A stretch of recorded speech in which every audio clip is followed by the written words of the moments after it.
Pregunta Sergio López Podesta. ¿Qué dice mi Sergio?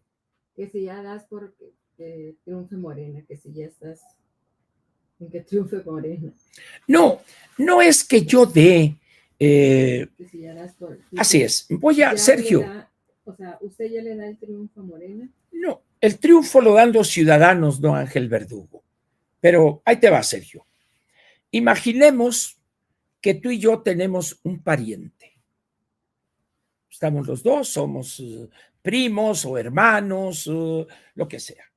Y tenemos un pariente en común que está en una situación grave. Está en el hospital, ya el médico lo está viendo y todo. Muy bien. El médico quiere platicar con nosotros, que somos los parientes responsables, vamos a decir, de ese paciente. Y nosotros, pues con el dolor, con la tristeza por la enfermedad que golpea a nuestro pariente, nuestro familiar, le preguntamos, doctor, ¿cómo está? ¿Cómo ve usted a nuestro tío o papá o lo que sea? En ese momento el médico tiene dos actitudes que adoptar, una u otra. No se preocupen, señores, estamos haciendo todo lo posible, la ciencia ha avanzado mucho, hay medicamentos nuevos y el paciente, aunque ligeramente ha respondido, ahí vamos, pero sigue en terapia intensiva, pero estamos haciendo todo lo posible para sacarlo adelante. Tengan ustedes confianza, los mejores médicos de esta institución hospitalaria están abocados a apoyar para que salga su paciente del estado crítico en el que llegó. Muchas gracias, doctor. Esa es una posibilidad. La otra, ¿cuál es? Señores, su familiar, me duele decírselos, pero ya está en una etapa terminal. Los elementos que tenemos, los análisis, las resonancias magnéticas que le hemos sacado, hemos obtenido en los últimos 3-4 días, nos habla de una situación grave. El cáncer ya está en una metástasis muy avanzada, se ha alojado ya las células cancerígenas en órganos vitales y pensamos pues que pronto vendrá el fin de su familiar. Ese momento, ¿cuál actitud quisieras tú, Sergio, que te dijera el médico? ¿La mentira piadosa o la cruda realidad? Estamos hablando de que el médico es un profesional que tiene una serie de elementos, análisis de este tipo, del otro, ultrasonido, tomografía, resonancia magnética, signos vitales, etcétera, etcétera, etcétera. ¿Cuál diagnóstico querrías tú que el médico les diere? El primero, que es, bueno, estamos haciendo esto, etcétera, etcétera, o el otro. Trasladémonos ahora a la elección de la presidencia de la República para del año 2024. Yo soy un médico chafón, no soy acá una luminaria en análisis político, pero algo le entiendo a esto. ¿Por qué?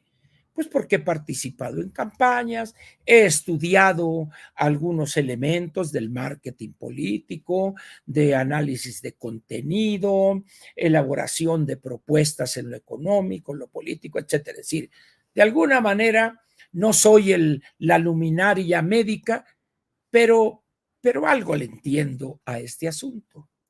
Entonces yo tendría la opción de una u otra alternativa como el médico con el que platicaron, tú y tu familiar.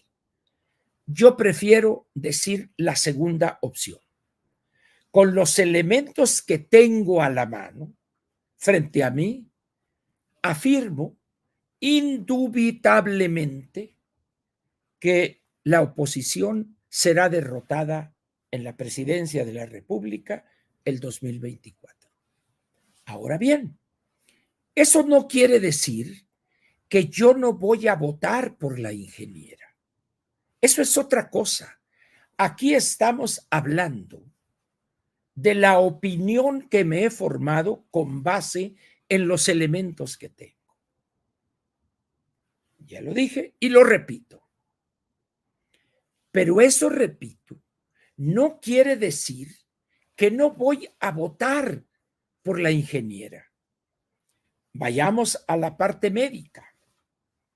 Cuando el médico nos dice, ya nada hay que hacer que la ciencia médica pueda enfrentar.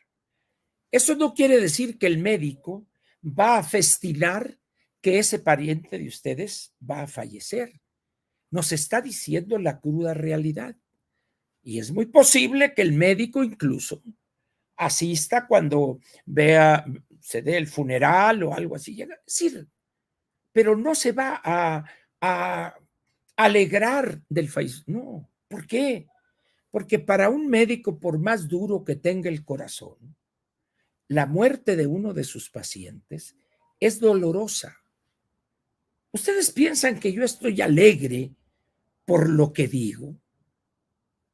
No, estoy molesto, estoy no triste, porque eso estoy molesto. ¿Por qué?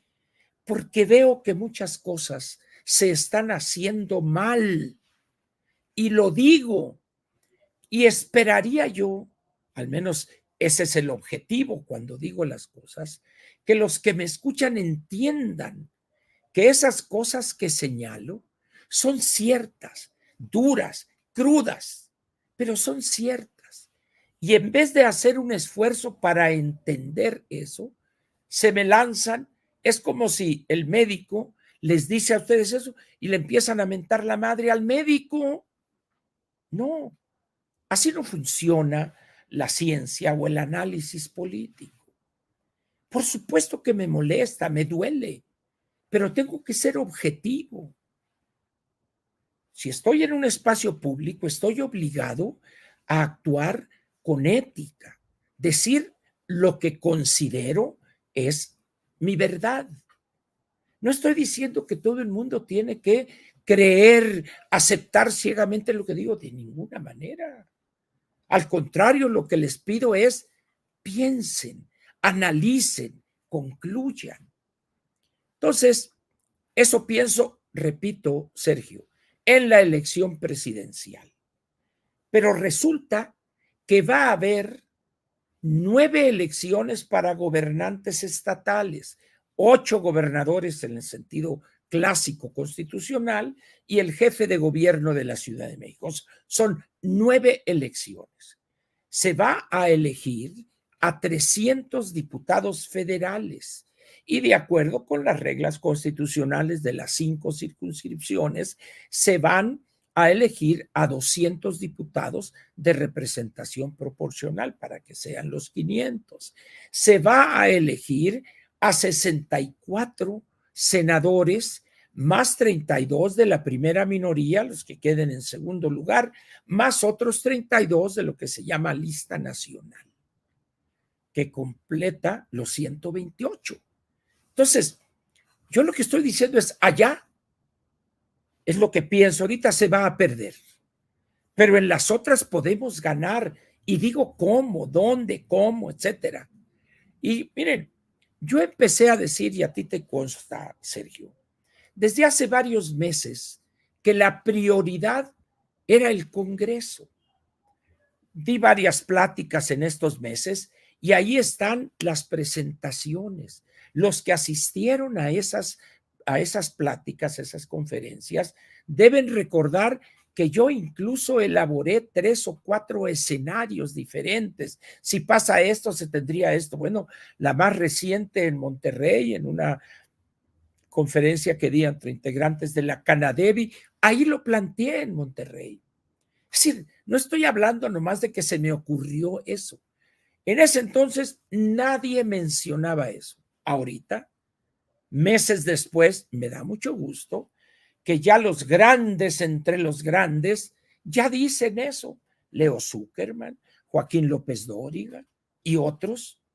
Pero lo que puedo decir es que hace varios meses, poco más de 6 meses, allá por quizá mayo, fines de abril, principios de mayo, ya insistía yo, antes de que se definiera la candidatura, etcétera, aquí acá, ya estaba yo hablando de la prioridad del Congreso, de obtener cuando menos la mayoría absoluta. ¿Por qué? Porque es cuestión de conocer cómo funcionan los regímenes presidencialistas. Y lo estamos viendo, el ejemplo más reciente es Argentina. ¿Cuántos diputados tiene Argentina? 274. ¿Cuántos diputados de esos son afines a Milei? 34. El Senado argentino tiene 74 integrantes. ¿Cuántos senadores son afines a Milei? 7. ¿Quién va a gobernar entonces? El Congreso. Que tiene la presidencia Milei, que concha tu madre, pero a la hora de las votaciones en el Congreso, ¿qué le pasó al Bronco? Que no tenía un solo diputado. Lo mismo. ¿Qué le pasa hoy al Fosfo? ¿Quién controla el Congreso? El PRI y el PAN, y lo traen como a perico a toallazos. Por eso se quiere ir de Nuevo León. Está buscando una salida. ¿Por qué? Porque ya no aguanta, producto de su inexperiencia, de su soberbia, de su locura, de su inestabilidad mental, etcétera. Entonces, en esas condiciones, pues, soy como ese médico que nos dice a ti y a mí que nuestro paciente ya no tiene remedio. Salvo un milagro, una cosa milagrosa que la anticientífica decidiere López ante que cuando no levante, pues la elimina, la enferma, lo que sea, y pone a otro. Eso podría ser. Nunca hay que descartar ese tipo de eventualidades. Pero si todo normal, vamos a perder la presidencia de la República. Y nada me gustaría más que ganare la ingeniera. Pero ojo, que gane, pero ganando el Congreso de la Unión. ¿Y por qué razón? Porque le iba a pasar lo que le está pasando al Fosfo, lo que le pasó al Bronco, lo que le va a pasar a Milei. ¿Por qué? Porque quien decide cómo asignar el presupuesto es la Cámara de Diputados. Quien decide cómo captar recursos de los contribuyentes es el Congreso, entre las dos cámaras. Y si no tenemos la mayoría absoluta, Morena seguirá haciendo el desastre que está haciendo ahorita. Podremos tener la presidencia, pero ella no controla el legislativo. No se olviden ustedes que constitucionalmente, ojo, constitucionalmente, quien elabora las leyes que soportan a los otros dos poderes es el legislativo. El ejecutivo no legisla. El legislativo propone iniciativas de ley, pero es el legislativo el que dice cuáles, qué partes se aprueban, y el ejecutivo tiene que obedecer al legislativo. Y si viola la ley, puede ser sujeto de acciones de inconstitucionalidad o de juicio político, etcétera, etcétera. Eso es lo que pienso al respecto, Sergio. Espero haber sido claro. Aquí comienza la parte editorial de Platica con Ángel, correspondiente al miércoles 22 de noviembre del año 2023. Muy bien. Hay que agregarle lo que ya dije ahorita. Muy bien. El título es: ¿estaremos ante una nueva forma de hacer campaña?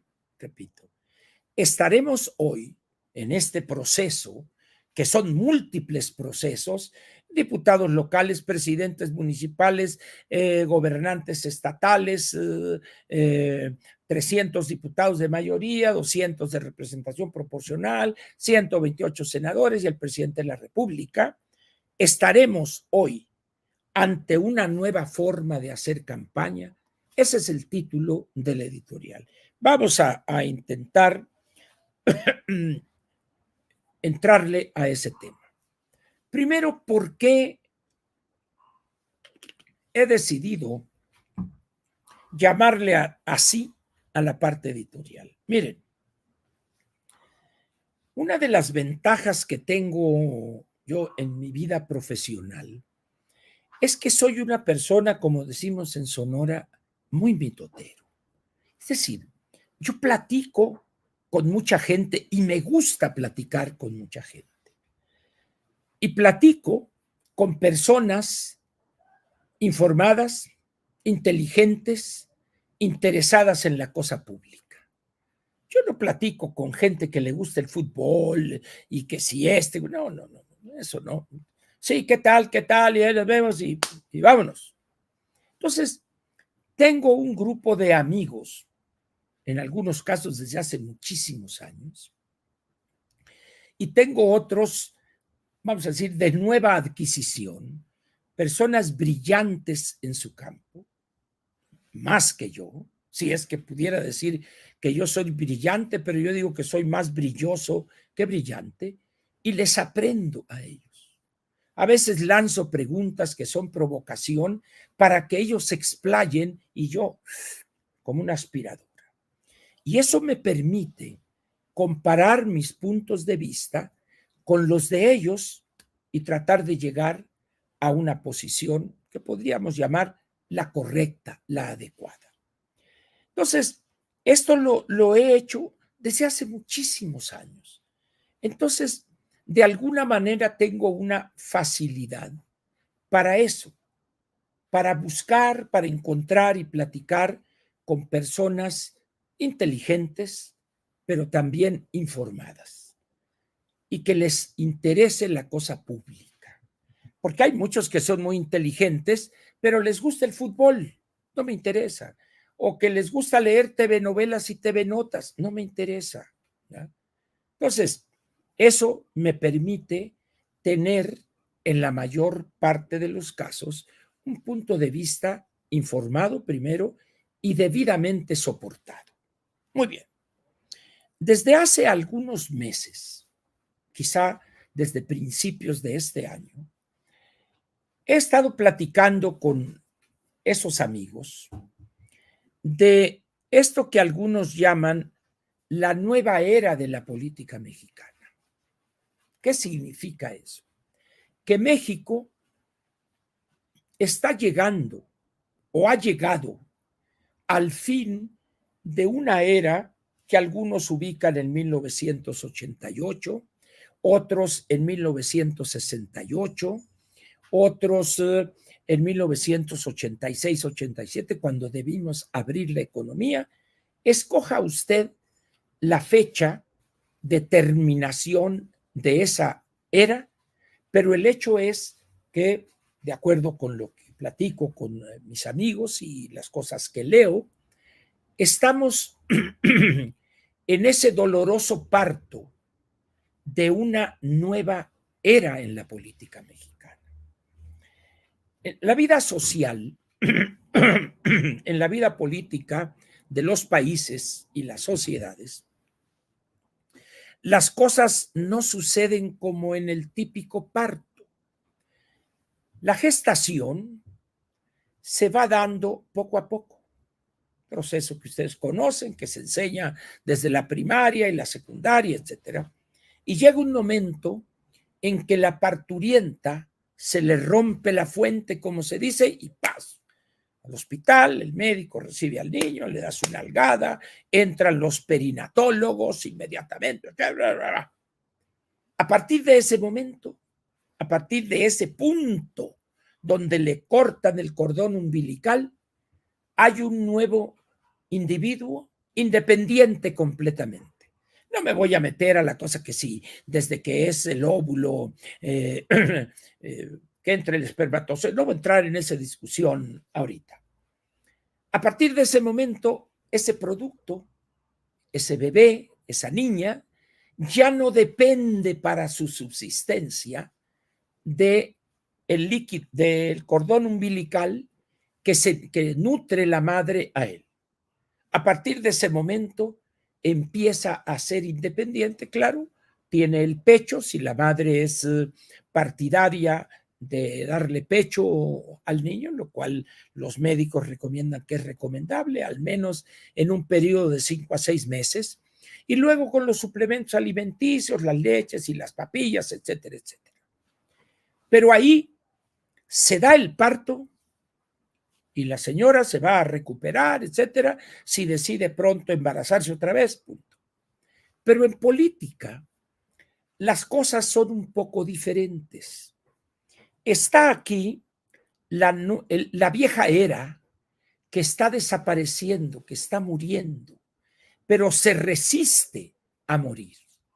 Busca subterfugios para parecer sólida, potente, ¿no? Y la nueva era hace su aparición, pero todavía no logra desplazar a la parte vieja y entronizarse ella ya y decir, ahora sí a marcharle por la derecha. Estamos en ese paso de la vieja forma de hacer política, de esa forma casi cavernaria del comportamiento y quehacer político de nuestros políticos profesionales, y una nueva era donde los criterios son otros, donde los personajes centrales son otros, etcétera, etcétera. Entonces, esta elección es donde se están enfrentando esas dos formas. La vieja era del autoritarismo, de los clichés, de los recursos gastados, cansinos, que ya aburren a todo el mundo, y la parte nueva no aparece todavía, se esconde por allá. No, no hay que decir eso, hombre. ¿Cómo? Pues es que si no, no, nos van a ganar. En eso estamos en este momento, en ese desplazamiento de la vieja era y en la llegada y la entronización de la nueva. Esto es un poco como el amanecer, pues. ¿Se acuerdan ustedes del amanecer? La noche domina, pero de repente empieza ya en el horizonte una luz al principio tenue y luego empieza a cobrar cada vez más fuerza, más presencia, y la oscuridad empieza a retraerse, a irse, hasta que alrededor de las 6:30, 7:30, X de la mañana, el sol aparece en todo su esplendor y sus rayos nos iluminan y la noche quedó atrás. O a la inversa, cuando la luz del día empieza en ese atardecer, en ese ocaso, empieza a reducirse y por allá empieza la oscuridad del sol, en el lado opuesto a donde salió, empieza a ocultarse y la oscuridad empieza a decir, aquí vengo yo, bonitos. En esa etapa estamos. Lo que es indiscutible, indubitable, es que la vieja era se va a ir hoy, mañana o pasado y la nueva llegará. Ahora bien, ¿qué hacer ante esto? Primero, entender ese fenómeno de cómo una forma de hacer política llegó a su fin o debe llegar a su fin. ¿Por qué? Porque la política es una actividad de los seres humanos. Es el único ser vivo que hace política, que construye su futuro, que se provee, que produce su propio alimento, vamos a decir. Los animales actúan por instinto, no pueden construirse un futuro. Alguien dirá, es que las abejas, no, son babosadas. Las abejas es un insecto. Entonces, por más desarrollados que sean algunos mamíferos, pero no inciden en la naturaleza, no la modifican, se tienen que adaptar a la naturaleza. El ser humano modifica la naturaleza, a veces para mal, pero la modifica. Es el único ser vivo que hace eso. Por eso, cada vez podemos ser más y más seres humanos en la Tierra y cada vez la humanidad produce más alimentos, causa más daño también, pero nos damos cuenta y corregimos. En la cuestión política es más o menos lo mismo.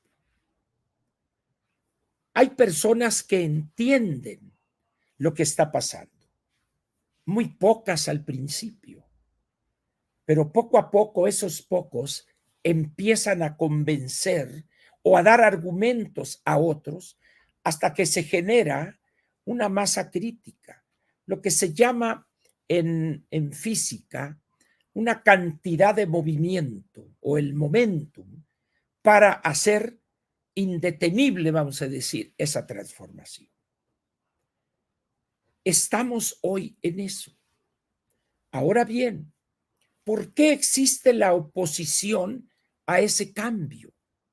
Por los privilegios que han acumulado los viejos políticos, los viejos y los mismos actores políticos, que se han enriquecido, que se han apoderado del poder, valga la redundancia, etcétera, etcétera. Hoy México está enfrentando el paso de una era vieja, anquilosada, aceda, caduca, a ver nacer una nueva forma de hacer política, más moderna, más clara, más sencilla, donde hay menos mentiras e hipocresía y hay más verdad y hay más aceptación de que lo correcto es no mentir a los ciudadanos. En esas condiciones, pues, una parte importante de eso se está manifestando hoy. ¿Cómo? Las viejas formas de hacer campaña. Tenemos dos, vamos a decir, grupos de partidos. Morena, el PT y el Verde. ¿Consideran ustedes que esos tres partidos tienen una visión moderna de hacer política? La respuesta es un rotundo no.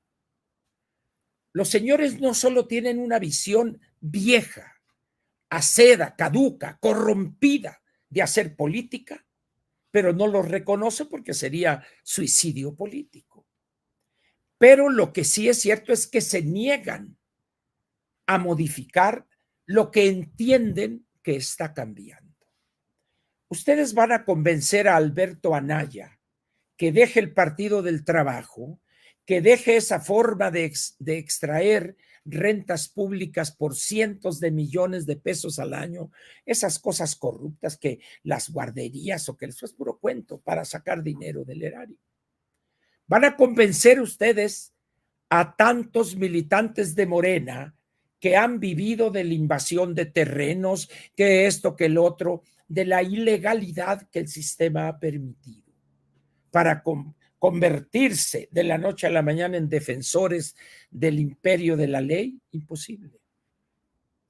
A eso los vamos a sacar con el voto, que es el recurso óptimo y único que debe existir en las democracias. Y el Partido Verde, bueno, pues el niño verde con su imperio que ha construido ahí en Cancún, y en el sureste mexicano. Entonces,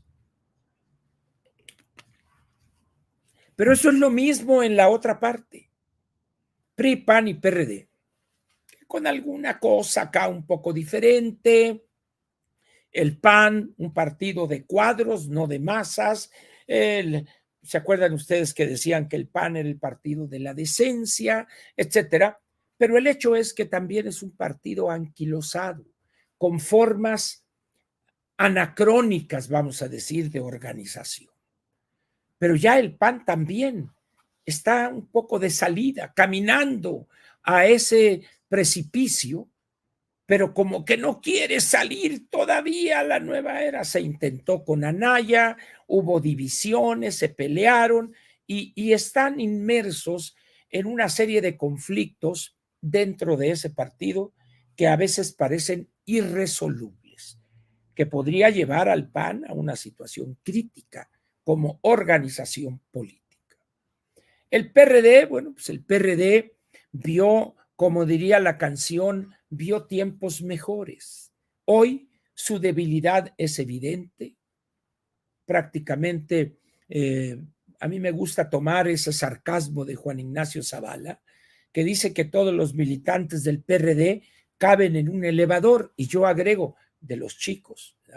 Por supuesto, es un sarcasmo, pero eso habla, pues, de la pérdida de presencia del PRD, producto del cacicazgo de los chuchos, por ejemplo, o de algunos otros grupúsculos ahí, pero es un partido ya que en un determinado momento llegó a tener bancadas de un número considerable. Hoy, como dice la canción, ayer maravilla fui y hoy ni sombra soy. Así está el PRD. Pero vayamos al PRI, que es el partido, vamos a decir, histórico, el que tiene la mayor estructura dentro del territorio nacional, 450,000 militantes. El PRI, con todos sus defectos, pero también con todos sus aciertos, es el hacedor en mucho del siglo XX mexicano. Es ahí está el germen del PRI, que es el abuelo, el PNR, el grupo que gana la Revolución Mexicana, etcétera, todo lo que ustedes ya saben, ¿verdad? El PRI tuvo la habilidad de, producto de las condiciones, incluso en el mundo, la Segunda Guerra Mundial, la Guerra de Corea, que permitieron que México entrara en una etapa de desarrollo económico interesante, con tasas altas, etcétera, etcétera. Pero ¿qué es lo que pasa? Que llega el momento en que esa forma de hacer política empieza a desgastarse, porque el resto de la sociedad mexicana empezó a darse cuenta que el PRI podía hacer más, pero no lo hacía por corrupción, por privilegios, por complicidades, por lo que gusten ustedes. Pero el PRI no entendió el mensaje de las urnas, por decirlo de alguna manera, y a la fecha sigue actuando como si estuviera en la campaña de Ruiz Cortines. Eso no funciona.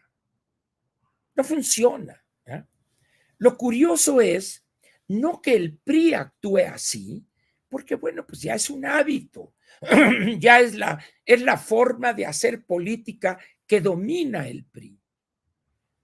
Lo triste en este panorama es que las fuerzas emergentes, esas fuerzas ciudadanas, también quieren hacer política igual que como la hace el PRI. Primero buscar una chamba, una candidatura. Es la primera, espérate bonito. Eso ya no existe ya. No es lo mismo tener un PRI que controlaba 300 diputados a tener un PRI que esta legislatura tiene 69 diputados. No es lo mismo. No es lo mismo un PRI que tenía prácticamente todas las gubernaturas de los estados y ahorita nomás tiene 2. No es lo mismo un PRI que tenía el control absoluto de la Cámara de Senadores y hoy nomás tiene, creo que 7, 8 o 9.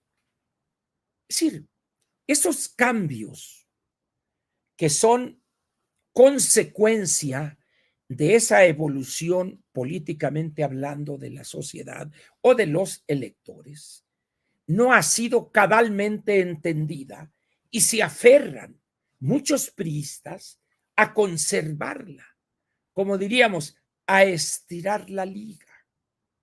El problema es que ya ahorita ya no hay liga que estirar.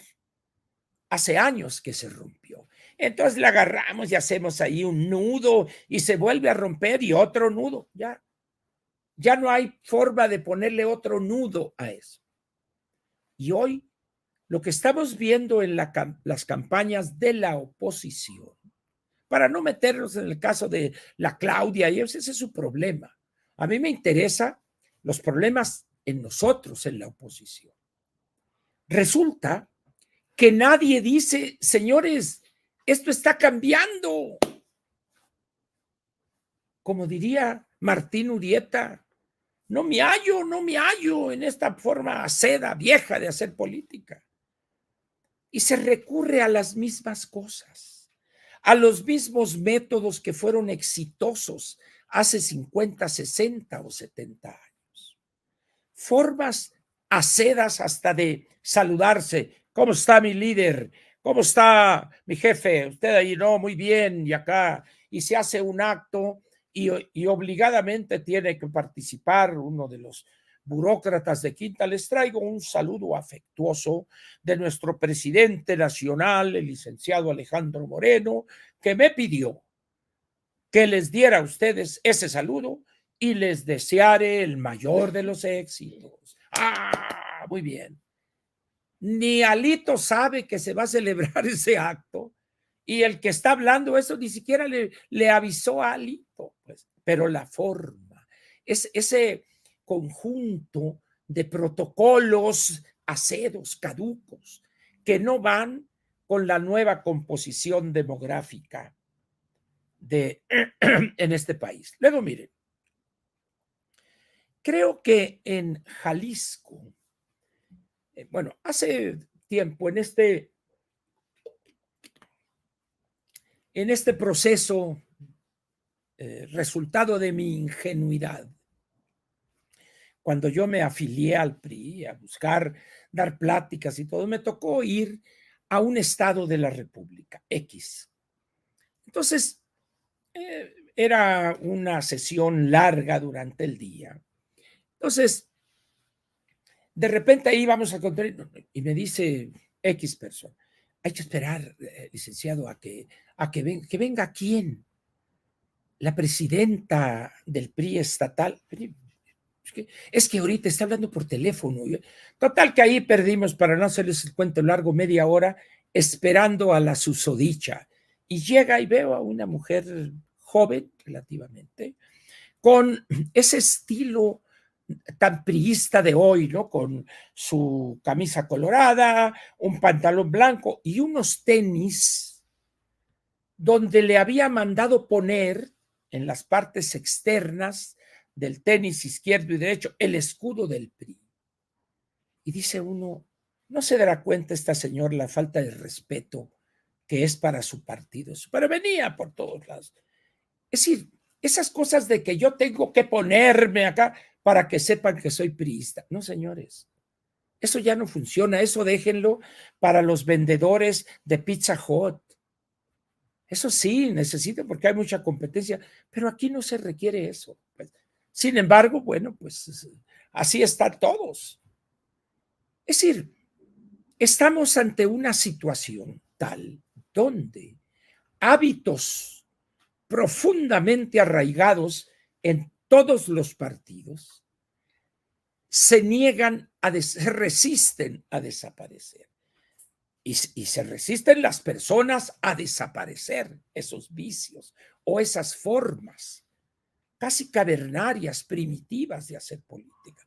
Por eso a los jóvenes no les interesa. Entonces, ¿qué voy a hacer yo? Ángel me dice, pues nomás ve eso. ¿Qué les dicen? En esas condiciones, pues, ¿qué están viendo ustedes en estas campañas? ¿Ven algo novedoso? ¿O ven la repetición de hace 6, 12, 18, 24, 30, 36, cualquier múltiplo de 6 que gusten ustedes? Pero a un joven que tenga hoy 23, 24, 25 años, un ingeniero de sistemas, un desarrollador de software, etcétera, que no le interesa Zapata y su vida, o Pancho Villa, el asesino matón de cientos o miles de mexicanos inocentes. Les interesa la biografía de Mark Zuckerberg, de Steve Jobs, ya fallecido, de Bill Gates, etcétera. Es decir, es otra época. Hay otros héroes, hay otros ejemplos. Pero resulta que los dirigentes o responsables de los 7 partidos, y me faltó Movimiento Ciudadano, pero eso no merece ni siquiera hacer un comentario ahí de esa franquicia, cuyo dueño absoluto es un individuo de lo peor que ha conocido la política mexicana, como Dante Delgado. Entonces, estamos ante una división profunda entre una nueva estructura demográfica y las camarillas o los grupos que ostentan el poder en los partidos. Por esa razón, es difícil encontrar disposición plena para formar las alianzas y los intereses de grupo o de personas ponerlos en segundo plano y poner en primer lugar el objetivo central, que es derrotar a Morena. Y en ese proceso surgen los mismos hábitos, los actos con acarreados, las banderas, lo mismo. Lo que los abuelos de estos jóvenes de hoy vieron hace 24, 30 o 36 años. No hay cambio alguno. Hoy, en la etapa de las redes sociales, por ejemplo, esto que estamos haciendo. Hace 6 años esto era impensable. Impensable era esto. Eso no lo entiende esa gente. ¿Por qué? En primer lugar, porque son ignorantes de los cambios. Segundo, porque lo que les reditúa beneficios es hacer las cosas de la misma manera que hace 4, 5, 10, 15, 20 años. Y porque en esa forma repetitiva es donde han ganado mucho dinero. ¿Para qué cambiar si así estoy llevándome tanto más cuánto? Entonces, el primer elemento que tenemos es que las campañas hoy de los 7 partidos no tienen elementos nuevos de esa nueva era que quiere abrirse paso. No hay. Los mismos hábitos, conductas, formas viejas. ¿Han visto ustedes algún noticiero donde recuerdan esta pifia de la ingeniera que dijo, es que en el PRI hay muy malos priistas con los que nunca trabajaría, como Bartlett, cuando Bartlett tiene 20, 30 años que no está en el PRI, y Alito, dijo. Pero después, no, Alito, mi amigo, un gran dirigente, valiente. ¿Cuál es la verdad de lo que piensa la ingeniera? ¿Lo que dijo primero de Alito o lo segundo? Ustedes díganlo. Ese es el gran problema que hay en estas campañas. Lo novedoso brilla por su ausencia. Y cuando ve uno payasadas como las de Movimiento Ciudadano, el derecho a la alegría, no succiones, Chertorivsky, el derecho a la alegría. Digo, por favor, bueno, pues eso es lo novedoso, es el partido del futuro. No. Dante es un individuo del antepasado, del Cretácico inferior. ¿Va a tener un pensamiento de futuro? Entonces dice uno, bueno, en fin. Entonces, no estamos ante una nueva forma de hacer campaña y eso desalienta a muchos ciudadanos a ir a sustituir, a reemplazar su credencial de elector, a reponer la que perdieron, etcétera, etcétera. ¿Por qué? Porque no encuentran un incentivo, una cosa novedosa, algo que esté acorde con su nueva visión del mundo. En esas condiciones, pues, estamos viendo una repetición de la campaña de hace 6, de hace 12, 18 o más años. Ese es el primer problema que tenemos hoy en estos nuevos procesos electorales. Ahora bien, uno de los elementos que hay en esa nueva forma de hacer política de esa nueva era es que ya los partidos ya no reúnen los requisitos ni hay los elementos para ir por todo. ¿Por qué?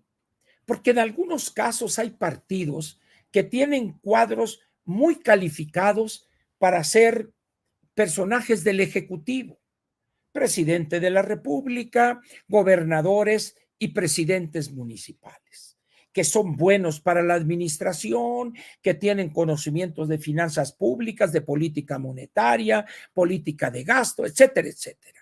Son profesionales de la administración. Hay otros a los que les gusta el legislativo.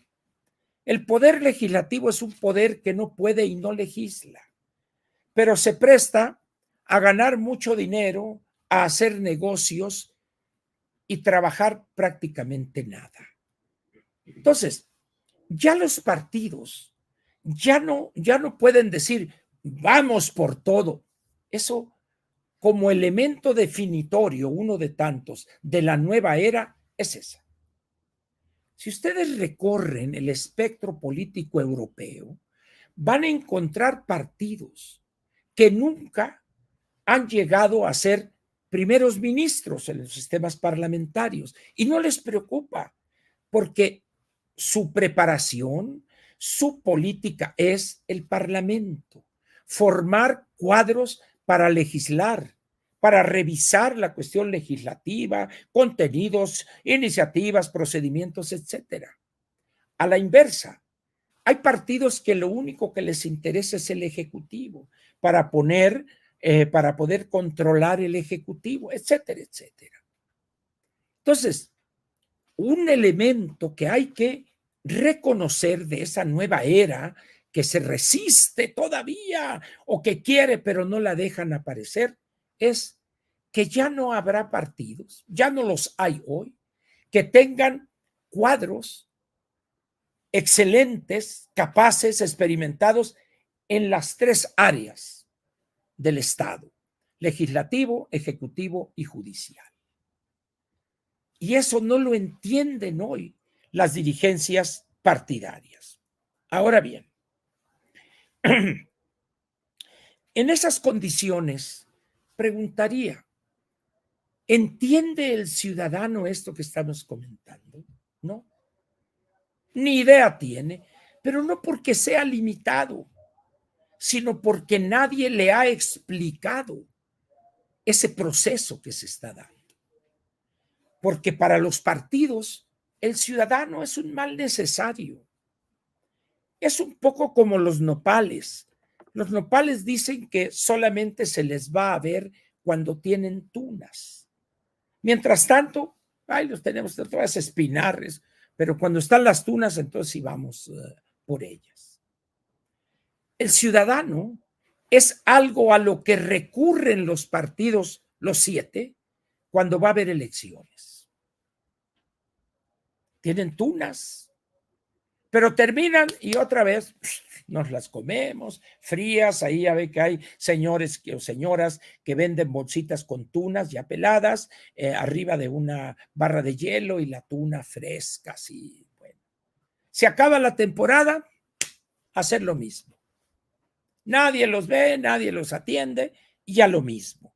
Entonces, el ciudadano, porque no le han explicado, porque en este país hay partidos, pero no hay vida partidaria. Entonces, los ciudadanos no entienden este proceso por razones obvias. Nadie les ha explicado de una manera clara, con ejemplos sencillos, esta transición de una era que está en proceso de desaparecer y otra que está en proceso de ocupar la escena política. Pero lo peor no es eso. Lo peor es que ni los mismos partidos entienden eso. Piensan que la siguiente elección, la intermedia, el 2027, van a hacer las campañas de los gobernadores y de los diputados federales exactamente igual. No, eso ya no será posible. Entonces estamos en el peor de los mundos posibles. A los partidos no les interesa, ni les preocupa y les vale. Pues en consecuencia, a los ciudadanos también. Ese es un elemento peligroso, pues, en esto. Ahora bien, estamos hoy ante una coyuntura interesante a la vez que peligrosa. Yo no recuerdo, ni en los peores años del autoritarismo dorado en México, cuando el PRI era omnipotente, una actitud tan cínica, rayando en la violencia y en la corrupción exagerada que muestra hoy Morena para sacar adelante las candidaturas de los suyos. Morena, el presidente de la República, los gobernadores de los 22, 23 estados donde gobiernan, están volcados de una manera abierta, ofensiva, cínica, a apoyar a esos candidatos. ¿Lo hacían los priistas? Sí, sí lo hacían. De ahí aprendieron. Los que hoy son morenistas, ayer fueron perredistas y antier eran priistas. No pocos panistas, todo Movimiento Ciudadano, el Partido Verde, el PT lo creó el presidente Salinas. Entonces, resulta pues, ¿no?, que estamos ante una situación peligrosa por lo que representa para la inestabilidad política el querer manejar, controlar completamente todos los procesos electorales. Porque Morena, como partido viejo, acedo, caduco, antihistórico, no sabe gobernar si no es con el control total, férreo, absoluto de los tres poderes de la Unión. Por eso he insistido desde principios de este año casi, que la prioridad es el Congreso. Quitándole a Morena la mayoría absoluta en las dos cámaras, sería la oposición un actor importante, fundamental en la gobernación. Pero eso no lo entienden. Cuando he dicho eso, se me echan encima, nos desaniman. Es como el médico aquel que relaté con el ejemplo con Sergio López Podesta. Señores, el médico nos está diciendo la verdad, pero nos aferramos nosotros al milagro. No, aquí no hay milagros en la política. Aquí hay trabajo sistemático y permanente. Las elecciones hoy se ganan con inteligencia, con estrategia, con tácticas acordes a cada región, a cada grupo. Y se ganan con equipos de profesionales, no con el voluntarismo. Quiero que gane la ingeniera y ella va a ser, pues eso va a ser, pues quién sabe. Pero si no tienes el equipo que la lleve a la victoria, que tome las decisiones correctas, pues no va a ser. Entonces, estamos ante una situación, pues, donde este gobierno, utilizando todos los recursos del Estado, materiales, humanos y financieros, está volcado a sacar adelante una elección que califica perfectamente para ser una elección de Estado. Ahora bien, ¿tendrá éxito? Algunos dicen ciegamente que sí. Yo pongo en duda eso. ¿Por qué? Los conflictos en las sociedades, conflictos políticos, es rara la forma. No hay reglas para esos estallidos sociales. Hay una frase muy famosa del presidente Mao Zedong que dice que una sola chispa puede incendiar toda la pradera. El pasto en México está seco hoy.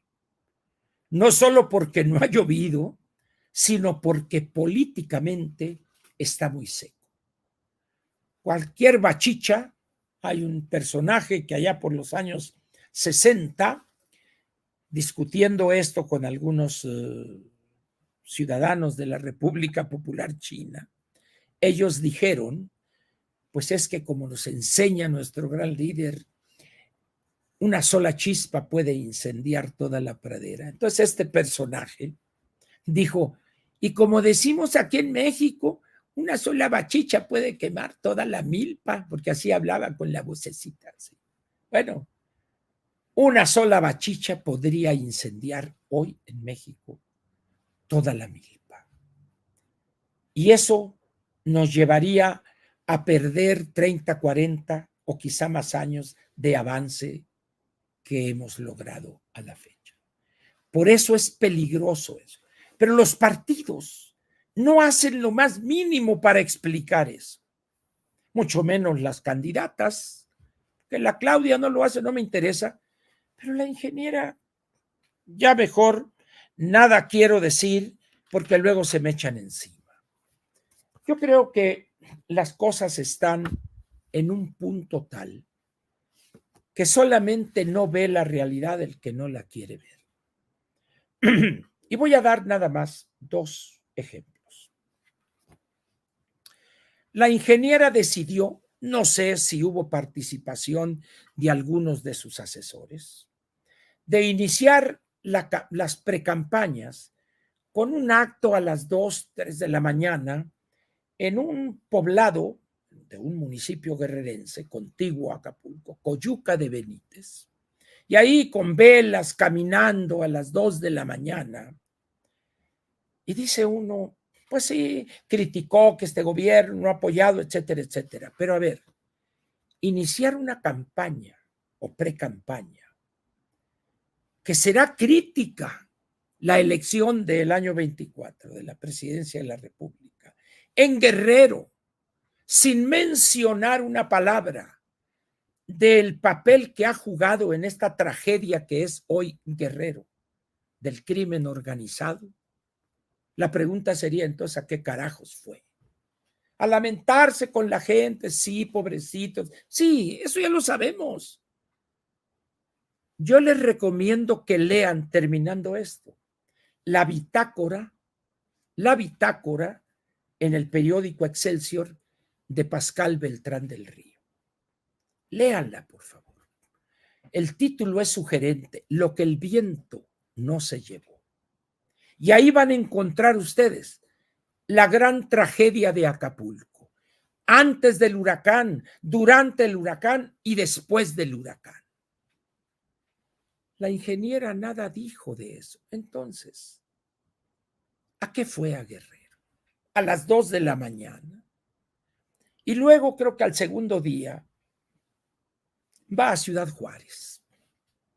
Y que acá, que los asesinatos. Ciudad Juárez es la ciudad fronteriza con los Estados Unidos, donde en 1964 surgió y se desarrolló el concepto que desarrolló el gran estudioso del management, el doctor Peter Drucker. Twin Plants, plantas gemelas. Ciudad Juárez tiene, yo creo que ahorita 350,000 o 400,000 empleos directos en la maquila. Ciudad Juárez puede ser un gran polo de atracción, de innovación, de nuevas tecnologías, pero de eso no dijo nada la ingeniera. Si así va a andar en todas las entidades y comunidades del país, con eso mejor que ni vaya. El problema hoy de todas las campañas es el futuro. ¿Qué propone la ingeniera para el futuro? Que no me salga, es que hay que enseñar código, hay que... No, a ver, cosas factibles, ingeniera. ¿Y por qué razón? Y con esto, más una cosa que voy a comentar ahorita, terminaría el editorial. El gran problema que va a enfrentar el próximo gobierno, sea cual fuere, por eso dije yo hace algunas semanas, será irrelevante quien gane. El crimen organizado y la violencia sin control, y aparejado con esto, las finanzas públicas en ruinas. Pongan el número 1 lo que quieran. No va a haber dinero, una serie de compromisos ineludibles para los cuales no hay dinero. ¿Qué va a hacer la ingeniera o qué va a hacer la anticientífica? De eso hay que hablar en las campañas, pero no. La Claudia nada va a decir, pues porque sería echarle en cara al bulto el desastre que ha creado. Y la ingeniera, Pues porque no le entiende a eso. Entonces, estamos fritos.